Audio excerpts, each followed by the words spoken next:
नमस्कार साथियों, स्वागत आप सभी का आपके अपने YouTube चैनल पर। साथियों, शिक्षण विधियों की निःशुल्क क्लास हमारी लगातार चल रही है और महत्वपूर्ण शिक्षण विधियों की हम चर्चा कर भी चुके हैं। उससे संबंधित महत्वपूर्ण प्रश्नों की चर्चा कर रहे हैं। साथ में हिंदी विषय की जो व्याकरण और साहित्य दोनों की निःशुल्क क्लास है इसी चैनल पर चल रही हैं। तो जो विद्यार्थी इन विषयों को शिक्षा मनोविज्ञान, शिक्षण विधियाँ, हिंदी साहित्य, हिंदी व्याकरण, अगर आप किसी भी एग्जाम की तैयारी कर रहे हैं तो आप हमारे साथ चैनल को सब्सक्राइब करके जुड़ सकते हैं। साथियों, आज हम एक महत्वपूर्ण विधि के बारे में चर्चा करेंगे जिसका नाम है, देखिए साथियों, जो लगभग सभी एग्जाम्स में इससे बहुत अच्छे प्रश्न आपके बन जाते हैं। इस विधि का नाम है हरवर्टीय विधि। आपने नाम सुना होगा हरवर्टीय पंचपदी विधि का नाम, और उसी महत्वपूर्ण विधि की आज हम साथियों चर्चा करने वाले हैं। साथियों, ये जो विधि है इसकी सीधी सी जो बात है, इसका जो नाम रखा गया है, इसके ही जो विद्वान है या जिन्होंने इस शिक्षण विधि के बारे में बच्चों को बताया, शिक्षा जगत में अपनी पहचान बनाई, ऐसे उस शिक्षा शास्त्री का नाम बताओ क्या है साथियों? हर्बर्ट। साथियों, ये जो विधि है निश्चित रूप से बच्चों के शिक्षण कार्य को सरल और क्रमबद्ध बनाने के लिए, क्या सरल और किस तरह से हम उन्हें क्रमबद्ध ज्ञान दे सकते हैं, उस चीज़ के लिए इस शिक्षण विधि का इजाद किया गया, इस शिक्षण विधि का निर्माण किया गया। साथियों, इस विधि के जो जन्मदाता हैं वो बताओ कौन है? एक शिक्षा शास्त्री, इसका नाम बताओ क्या है? हर्बर्ट। कौन है साथियों? हर्बर्ट। देखिए, हर्बर्ट की पाठ योजना प्राचीनतम पाठ योजनाओं में से एक है। अर्थात जो हम पाठ योजना, जो लेसन प्लानिंग जो बनाते हैं, जब हमने बीएसटीसी या बीएड हमने किया, तो जो लेसन प्लान का जो हमारा पार्ट था वो बताओ किस पर ही आधारित था? इसी हर्बर्ट ये पंचपदी विधि पर आधारित था। आगे हम चर्चा करेंगे किस किस तरीके से इसके पद होते हैं। यहाँ से आपके एक प्रश्न आपके निश्चित रूप से किसी भी, अगर आप चाहे grade first, grade second, REET, CTET, KVS, TGT, PGT, आप कहीं भी किसी प्रकार की तैयारी कर रहे हैं तो यहाँ से आपका एक प्रश्न पक्का है। इस पाठ योजना का जन्मदाता बताओ कौन है? प्रसिद्ध शिक्षा शास्त्री बताओ कौन है साथियों? हर्बर्ट है। प्रोफेसर हर्बर्ट की अधिगम के संबंध में धारणा है कि प्रत्येक छात्र बाहर से मिलने वाले ज्ञान को संचित करता है। यानी कि जो वातावरण से जो ज्ञान अर्जित करता है, उस वातावरण से अर्जित ज्ञान को बालक क्या करता है बताओ? अपनी स्मृति में बताओ क्या कर लेता है साथियों? संचित कर लेता है। यदि नवीन ज्ञान को छोटे छोटे सोपानों में बांटकर उसे पूर्व संचित ज्ञान से संबंधित करके पढ़ाया जाए तो छात्र उसे अधिक शीघ्रता एवं सुगमता से ग्रहण करता है। सुनिए, ये जो पूरी लाइन है, इन्होंने क्या कहा कि कोई विषय वस्तु है, इस विषय वस्तु को क्या कर लेना चाहिए? अगर बच्चों को सिखाना है तो विषय वस्तु को छोटे छोटे पार्ट्स में बांट लेना चाहिए। साथ में बालक का जो पूर्व ज्ञान है, यानी कि जो उसकी पहले की जो नॉलेज है, उस पूर्व ज्ञान के साथ में जोड़कर बालक को ज्ञान दिया जाना चाहिए। साथियों, बताओ कौन सा? नवीन ज्ञान दिया जाना चाहिए, जिससे बालक उस विषय वस्तु में, उस नवीन ज्ञान को प्राप्त करने में रुचि भी लेगा और आसानी से उस विषय को सीख जाएगा। यही उद्देश्य था बताओ किसका? हर्बर्ट का, जिसके आधार पर उन्होंने कौन सी विधि दी? हर्बर्टीय पंचपदी विधि दी। साथियों, आगे हम बात करें कि हर्बर्ट पाठ योजना में स्मृति स्तर पर, साथियों ये महत्वपूर्ण प्रश्न है, इसको इंपॉर्टेंट लाइन लगा कर लिख लीजिए।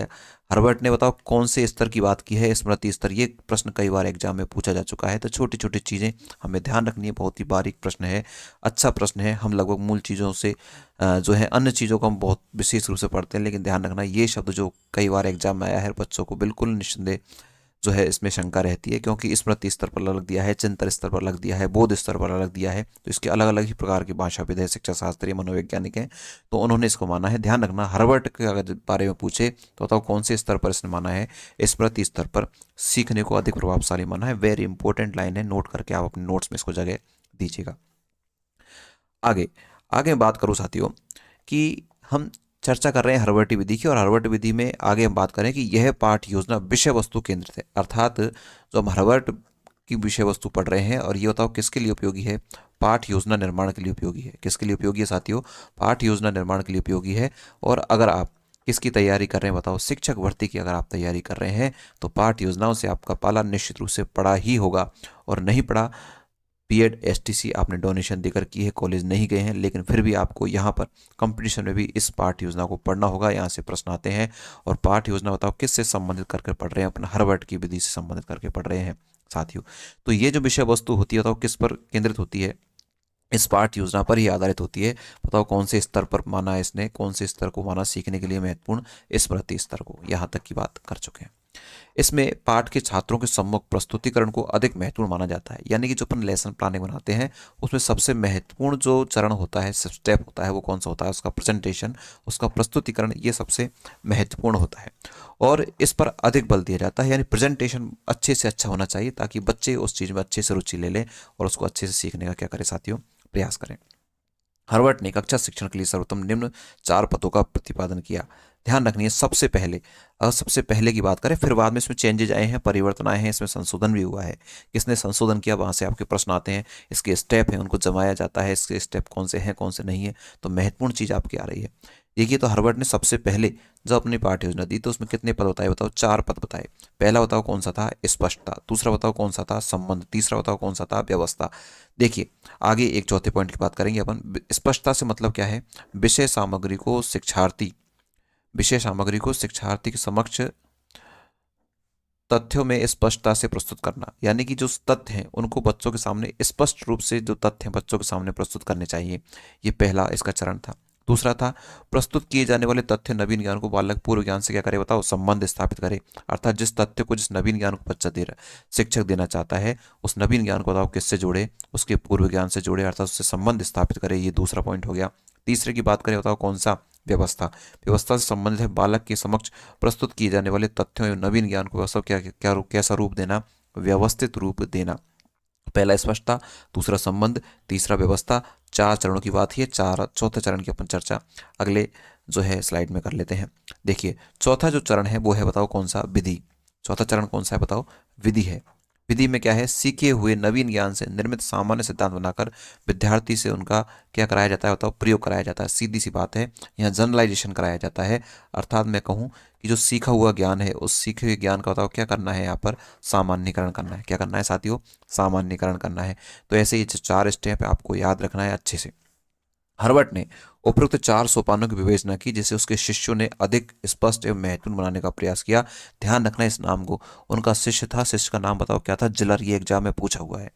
हार्वर्ड का शिष्य था, बताओ कौन? जिलर, जिन्होंने सर्वप्रथम स्पष्टता को 2 भागों में विभाजित किया। अर्थात जो उसने स्टेप बताया था इस स्पष्टता वाला, जैसे मैं आपको बताऊं, ये वाला जो है पहला, ये जो स्पष्टता वाला है, इस स्पष्टता को बताओ कितने भागों में बांट दिया इसने? स्पष्टता को बताओ कितने भागों में बांट दिया साथियों?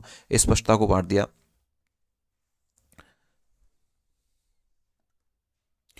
इसका जो शिष्य था जिलर, जिलर ने स्पष्टता को कितने भागों में बांट दिया? 2 भागों में बांट दिया। तो प्रस्तावना और एक बताओ क्या? प्रस्तुतिकरण। अब देखिए, हार्वर्ड के एक अन्य शिष्य, एक और था राइन। दोनों नाम एग्जाम पूछे गए हैं, तो हार्वर्ड के शिष्य आपको ध्यान रखना है। एक तो बताओ कौन था? जिलर। और एक बताओ कौन था? राइन। जिलर ने तो क्या किया बताओ? जिलर ने ये दोनों कौन कौन से प्रस्तावना और प्रस्तुतिकरण किसके अंतर्गत जोड़े? ये स्पष्टता के अंतर्गत जोड़े। जो स्पष्टता पहला जो चरण था उसके अंतर्गत 2 पद उसने जोड़ दिया। बताओ कौन कौन से प्रस्तावना और प्रस्तुतिकरण किसने जोड़े? बताओ, जिलर ने। राइन ने क्या किया? हर्बर्ट के एक अनुशेष राइन ने इनमें एक उपकथन जोड़ा। बताओ कौन सा? अब राइन ने बताओ किसको जोड़ा है? उद्देश्य को। राइन ने किसको जोड़ा है? उद्देश्य को। तो ऐसे सेपरेट भी आपसे प्रश्न पूछा सकता है कि हर्बर्टी पंचपदी में उद्देश्य को किसने जोड़ा है, प्रस्तावना को किसने जोड़ा है, प्रस्तुतिकरण को किसने जोड़ा है, इसके शिष्यों के नाम क्या हैं, जिलर और राइन किसके शिष्य थे। इस तरह से बहुत सारे महत्वपूर्ण प्रश्न आपके बनते हैं और बनते ही नहीं, बन चुके हैं। आपकी विभिन्न परीक्षाओं में ऐसे प्रश्न आपसे पूछे जा चुके हैं। इस परिवर्तन के बाद प्रथम 2 पद इस प्रकार हो गए: प्रस्तावना, उद्देश्य कथन और प्रस्तुतिकरण। अर्थात पहला प्रस्तावना, उद्देश्य कथन। आपने देखा होगा जब आपने लेसन प्लानिंग बनाई होगी तो पहले आपने प्रस्तावना प्रश्न बनाए होंगे साथियों। प्रस्तावना प्रश्न जब हमारे हो जाते हैं तो हम बताओ क्या करते हैं? उद्देश्य कथन करते हैं। उद्देश्य कथन के बाद हम क्या करते हैं? बताओ, उस विषय वस्तु का बताओ क्या करते हैं? प्रस्तुतिकरण। तो देखो वही स्टेप आ गया, प्रस्तावना, उद्देश्य कथन और बताओ क्या? प्रस्तुतिकरण। आगे और इसका क्लियर अपन कर लेते हैं। देखिए साथियों, क्लास को पसंद आए तो क्लास को लाइक अपना करना करने भूले, चैनल को सब्सक्राइब नहीं किया तो कर लीजिए। देखिए, इसके बाद हार्वर्ड के अनुयायी ने हार्वर्ड के शेष 3 पदों के नाम भी इस प्रकार परिवर्तन कर दिए। यानी कि जो उसके और भी जो शिष्य थे, अनुयायी थे, उन्होंने बताओ कैसे? संबंध, संबंध के साथ बताओ किसको जोड़ा? तुलना को। व्यवस्था के साथ में बताओ सामान्यीकरण को। विधि के साथ में प्रयोग को। अब आपको अंतिम रूप से ये 5 पद याद रखने हैं। कौन से पद याद रखने हैं? 5 पद जो आपको नीचे दिखाई दे रहे हैं, ये एग्जाम पूछे जाते हैं। सबसे पहले क्या होती है बताओ? प्रस्तावना पे बताओ क्या होता है? उद्देश्य कथन। अच्छे से याद रखना है, आपने लेसन दिए हैं और आपने इनका प्रयोग भी किया है। उसके बाद में बताओ क्या होता है? प्रस्तुतिकरण होता है। क्या होता है साथियों? प्रस्तुतिकरण। पहले बच्चा प्रस्तावना प्रश्न बनाता है, प्रस्तावना प्रश्न में अंतिम प्रश्न समस्यात्मक निकलता है। समस्यात्मक जैसे प्रश्न आता है तो बालक बताओ बच्चा उद्देश्य कथन बोलता है, आप ऐसे बोलते थे कि बच्चों आज हम इस विषय का अध्ययन करेंगे, वो जो लाइन बोलते थे बताओ उस लाइन वो कौन सी लाइन थी? उद्देश्य कथन वाली लाइन थी। प्रस्तुतिकरण, इसके बाद में जैसे उद्देश्य कथन बोला ऐसा टॉपिक का नाम आया तो बच्चे बच्चों स्टूडेंट्स है अर्थात जो छात्र अध्यापक या छात्र अध्यापिका है वो बताओ क्या करती है? उस विषय वस्तु का प्रस्तुतिकरण करती है, प्रेजेंटेशन करती है। उसके बाद में जो ज्ञान है उसमें तुलनात्मक अध्ययन किया जाता है, पूर्व जो उसने सीखा है या उससे संबंधित कोई नया ज्ञान उसे बताओ क्या की जाती है? तुलना की जाती है। फिर सामान्यीकरण किया जाता है, अर्थात सीखे हुए ज्ञान का दूसरी परिस्थिति में प्रयोग करना ही क्या कहलाता है? बताओ सामान्यीकरण कहलाता है। और अंत में बताओ क्या होता है? प्रयोग। तो आपको ये 5 स्टेप ऐसे कैसे रट लेने हैं? पहला प्रस्तावना उद्देश्य कथन, दूसरा प्रस्तुतिकरण, तीसरा तुलना, चौथा बताओ क्या? सामान्यीकरण और प्रयोग।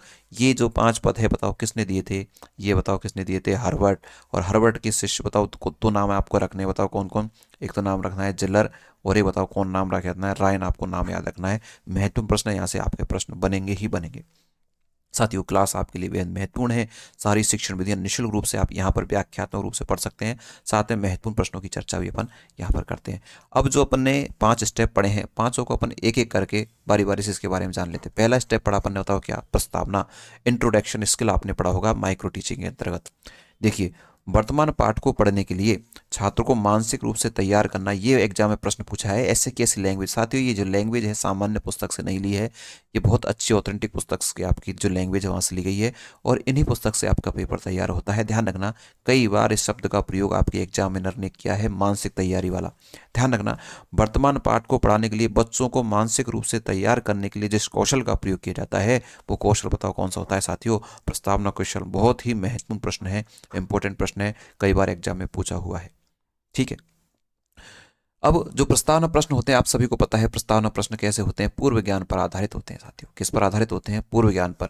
इन जो प्रश्न है इन प्रश्नों की आकृति जिगजैग होती है, अर्थात जेड आकृति में होते हैं। अर्थात पहला प्रश्न पूछा, प्रश्न का जो आंसर है आंसर से बताओ कौन सा प्रश्न बनेगा? दूसरा।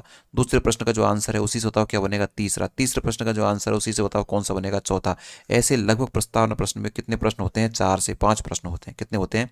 4 से 5 प्रश्न होते हैं। और जो अंतिम प्रश्न होता है साथियों, कौन सा प्रश्न? अंतिम प्रश्न होता है। वो अंतिम प्रश्न बताओ कौन सा होता है? समस्यात्मक होता है। और जैसे बच्चा समस्यात्मक प्रश्न बच्चों के सामने रखता है उसके बाद में बताओ बच्चा क्या बोलता है? उद्देश्य कथन बोलता है। और उद्देश्य कथन के बाद में बच्चा बताओ क्या करता है? प्रस्तुतिकरण, प्रेजेंटेशन करता है। इस तरह से ये स्टेप चलता है। ठीक है, समझ में आपके आ रहा होगा। चलिए भाई आगे बात करें। दूसरा है बताओ कौन सा? प्रस्तुतिकरण। संपूर्ण पाठ को 2 या 3 खंडों में विभक्त। आपने देखा होगा, आपने अपनी विषय वस्तु को 2 या 3 खंडों में या उसके 2 जो शिक्षण बिंदु अपन बनाते हैं जिसकी बात करते हैं तो उसमें 2 या 3 वैसे सामान्य रूप से आप देखते हैं 3 शिक्षण बिंदु होते हैं, लेकिन कई बार शिक्षण बिंदु कितने भी रह सकते हैं, 2 भी हो सकते हैं, अगर समय और विषय वस्तु के ऊपर ही डिपेंड करता है। लेकिन 3 शिक्षण बिंदु एक आदर्श जो है शिक्षण बिंदु कितने होने चाहिए? 3 होने चाहिए। संपूर्ण पाठ को 2 या 3 खंडों में विभक्त कर छात्रों के सम्मुख इस प्रकार प्रस्तुत किया जाता है जिससे समग्र पाठ्य सामग्री उनकी समझ में आ जाए। यानी विषय वस्तु को कैसे बांट लिया जाएगा? छोटे छोटे खंडों में, यानी कि उसके 2 या 3 पार्ट कर लिए जाएंगे और फिर उसको उसी पार्ट्स के आधार पर क्या करा जाएगा साथियों? पढ़ाया जाएगा। उसे ही बताओ क्या कहते हैं? प्रस्तुतिकरण कहते हैं। ये स्टेप कब आता है? प्रस्तावना, उद्देश्य कथन, और उसके बाद बताओ क्या आता है? प्रस्तुतिकरण। जैसे ही प्रस्तुतिकरण हो जाता है बताओ बच्चा जो टीचर है बताओ क्या करता है? तुलना करता है। सुनो, छात्रों के पूर्व संचित ज्ञान व वर्तमान ज्ञान की तुलना की जाती है। यानी बालक का पहले का नॉलेज क्या था और अब पढ़ाने के बाद में अब की नॉलेज क्या है, इन दोनों बताओ क्या की जाती है? तुलना की जाती है। साथियों क्या की जाती है? दोनों में तुलना की जाती है। ये बताओ कौन से स्टेप में होता है? आपके ऑप्शन वो स्टेप नंबर 3 में। ठीक है, यहाँ पर बताओ विषय का क्या होता है? स्थानांतरण। ये प्रश्न आपका बन सकता है, विषय का स्थानांतरण कौन से स्टेप में होता है? तो तुलना में होता है। उसके बाद में चौथा जो स्टेप है सामान्यकरण, यानी विद्यार्थी संचित ज्ञान के आधार पर सामान्य बातों को समझकर उसका सामान्यकरण करता है। यानी कि मान लीजिए कक्षा में उसने कोई चीज़ सीखी, उस सीखे हुए ज्ञान का प्रयोग अपने घर पर करे, अपने परिवार में करे, समाज में करे, या फिर कहीं मार्केट जाए तो वहाँ हिसाब किताब करने में ये सारी चीज़ों का प्रयोग करे। अर्थात स्कूल में कोई चीज़ सीखी है, जैसे स्कूल में उसने ये सीख लिया 2 और 2 4 होते हैं। अब इसी का प्रयोग बताओ घर पर किसी सामान को खरीदने में, या बाजार गया तो उसमें वहीं हिसाब लगाने में इसका प्रयोग कर रहा है, तो बताओ क्या कहलाएगा? सामान्यकरण कहलाएगा। और अगर हमने सीखा है तो सामान्यकरण हमें आना चाहिए, नहीं तो हमारे सीखने का कोई मतलब नहीं है, सामान्यकरण होना आवश्यक है। ये 4 स्टेप। एक और अंतिम स्टेप की मैं बात करूंगा। देखिए साथियों समझ में आ रहा है तो एक बार थम्स अप करके बता दीजिए मुझे। अगला जो स्टेप है साथियों वो कौन सा है आपका? देखिए प्रयोग। कौन सा है? प्रयोग। ये 5वां पद है, अंतिम पद है। प्रयोग में क्या था? सीखे हुए नवीन ज्ञान से निर्मित सामान्य सिद्धांत बनाकर विद्यार्थी से उनका क्या कराना बताओ? प्रयोग कराया जाता है। टीचर क्लास में बताओ उनको क्या देगा, टास्क देगा। जैसे टीचर ने पढ़ा दिया दीर्घ संधि, अब दीर्घ संधि में टीचर ने 2-3 उदाहरण दे दिए, जैसे दे दिया विद्यालय, जैसे दे दिया देवालय, है ना, है ना, जैसे दे दिया नदीश, है ना। अब इनसे संबंधित कोई दूसरे उदाहरण दें और बच्चों को कर दे, अर्थात प्रयोग करवाए टीचर, तो बताओ ये क्या है, प्रयोग कहलाएगा। ध्यान रखना है 5 पद हो गए, 5 पदों को आपको अच्छे से बारी बारी से याद रखना है। देखिए मैं आपको 5 पदों को दोबारा एक बार स्टेप से याद कराता हूँ। पहला कौन सा है बताओ, प्रस्तावना। पहला कौन सा है साथियों, प्रस्तावना। पहला प्रस्तावना, दूसरा प्रस्तुतिकरण, तीसरा तुलना, चौथा सामान्यकरण, और पांचवा बताओ कौन सा है, प्रयोग। पांचवा कौन सा है, प्रयोग। ऐसे 5 स्टेप होगा, आपको बहुत अच्छे से याद रखना है। ये जो है हर्वर्टी विधि मनोवैज्ञानिक सिद्धांतों पर आधारित है, अर्थात कैसी विधि है, ये मनोवैज्ञानिक विधि है। कैसी विधि है, कई बार सीधा सीधा प्रश्न पूछा है, हर्वर्टी पंचपदी की विधि कैसी है, मनोवैज्ञानिक है क्या, मनोवैज्ञानिक का ध्यान रखिए, बताओ कैसी विधि है, मनोवैज्ञानिक, क्योंकि बच्चों के ये क्रमबद्ध ज्ञान पर जोर देती है, साथ में स्थायी ज्ञान पर भी है जोर देती है, इसलिए बताओ कैसी विधि है, ये मनोवैज्ञानिक विधि है। इसमें शिक्षण में बताओ क्या आती है, क्रमबद्धता रहती है। साथियों वेरी वेरी इंपॉर्टेंट विधि है, इंपॉर्टेंट करके ही लिखना है, इससे प्रश्न आपके 100% एक प्रश्न आपके एग्जाम में छपेगा, जहां पर भी टीचिंग मेथड्स आपसे पूछे जाएंगे वहां इनसे प्रश्न संबंधित आपको देखने को मिलता ही है। साथियों देखिए, शिक्षा मनोविज्ञान, शिक्षा मनोविज्ञान, शिक्षण विधि, दोनों आप सभी के लिए, चाहे आप सीटेट की तैयारी कर रहे हैं, चाहे आप रीट की तैयारी कर रहे हैं, चाहे आप पीजीटी की तैयारी कर रहे हैं, चाहे आप टीजीटी की तैयारी कर रहे हैं, चाहे आप आरपीएससी ग्रेड 2 फर्स्ट की तैयारी कर रहे हैं, आप सभी के लिए उपयोगी है। साथ में यहाँ पर लाइव क्लास शाम को 8 बजे आप देख सकते हैं, हिंदी व्याकरण की आपकी लाइव क्लास चल रही है, वहाँ भी आप हमसे जुड़ सकते हैं। साथ में हिंदी की साहित्य की रेगुलर क्लासेज भी आपकी चल रही है, तो इस चैनल पर आपको निःशुल्क रूप से सारी चीज़ें आपको मिल रही है। अगर आप सभी इस चैनल को अच्छे से प्रेम प्यार देंगे तो ये चैनल आगे ऐसे ही आपको निःशुल्क रूप से जो आपका कंटेंट वो देता रहेगा। क्लास कैसी लगी आपको नीचे कमेंट्स बॉक्स में मुझे जरूर बताइएगा। क्लास आप सभी ने देखी, इसके लिए आपको बहुत बहुत धन्यवाद। Thank you.